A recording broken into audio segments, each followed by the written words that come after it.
नमस्कार.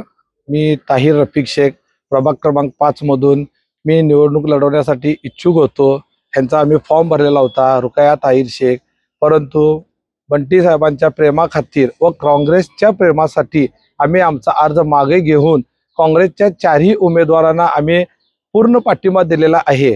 लाईन बाजारमध्ये बंटी साहेबांनी भरपूर आणि भरघोस अशी कामे केलेली आहेत. परंतु गेले 5 वर्ष प्रशासकानं निवडणूक न लावल्यामुळे इथल्या समस्या भरपूर अशा निर्माण झालेल्या आहेत. त्या समस्याच्या कारणीभूत हे महाराष्ट्राचं सरकारच आहे. कारण की त्यांनी प्रशासनवरती जोर धरला नाही किंवा त्यांच्यावरती त्यांनी पकड दिली नाही. त्या पकड न दिल्यामुळे आज ज्या कचऱ्याच्या किंवा पाण्याच्या किंवा ज्या समस्या येतात ह्या समस्या ह्या स्थानिक नगरसेवकांचे काही अधिकार नव्हता. ह्या समस्यांचा पूर्ण अधिकार ह्यो प्रशासनाचा होता. प्रशासनावरती कुणाचा अधिकार आहे तर महाराष्ट्राच्या सरकारचा होता. महाराष्ट्र सरकारने ह्याच्यावरती अजिबात निर्णय काही प्रतिक्रिया दिली नाही, काही नाहीत. मी तर आता 42-43 वर्षाचा आहे. आम्ही 42-43 वर्ष गुन्ह्या गोविंदानं राहतोय. आम्ही सगळी एकत्र राहतोय. ईदला आमच्या घरात, गणपतीला आम्ही त्यांच्या घरात असतोय. दिवाळी ही आमची आणि त्यांची आम्ही एकत्र सादर करतोय. त्यामुळे इथं जे आहे आता आम्ही ठरवलेलं आहे, चारीचे चारी आमचे जे काँग्रेसचे उमेदवार आहेत, हात हे चिन्ह आहे त्यांचं आणि हातालाच आम्ही बटन दाबून पुढं आमच्या भागाला नंदनवन करणार आणि हे बंटी साहेबांनी सांगितलेलं आहे.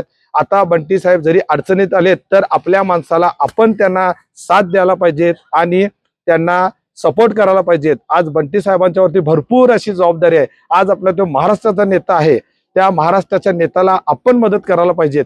आपण मदत केली तर आपल्या साहेबाचे आपण हात बळकट करायला पाहिजेत. आज छत्रपती शाहू महाराज हे खासदार आहेत. त्यांना खासदारकीसाठी वरने किती फंड मिळत आहे हे तुम्ही विचारावा. त्यांना फंड देत नाही आहेत, खासदार निधी मिळत नाही आहेत, तरी सुद्धा त्यांनी कामं करत आहेत. मालोजीराजे स्वतःच्या आपल्या फंडातून किंवा स्वतःच्या पैशातून लोकांची कामं करत आहेत. सत्ताही नसताना मधुरिमा राजे, मालोजीराजे, बंटी साहेब, ऋतुराज दादा हे आपल्या लोकांच्यासाठी झटत आहेत. त्यामुळं सर्वांना एकच विनंती आहे की काँग्रेसचा हात बळकट करा व जे आता ज्यांनी पेरलेलं आहे ते बाजूला काढून टाकून आपल्या काँग्रेसच्या चारीच्या चारी उमेदवारांना त्यांना भरघोस मताने निवडून आणूया. त्यासाठी आपल्यासाठी विनायक कारंडे सर आहेत, येवलुजे मॅडम आहेत, माने साहेब आहेत आणि आपले सरोज सरनाईक ह्या चारही उमेदवार आपल्यासाठी आपल्याकडे मतं मागण्यासाठी येत आहेत. त्यांना भरघोस त्या मताने निवडून द्या आणि काँग्रेसचा हात बळकट करा, एवढीच नम्र विनंती.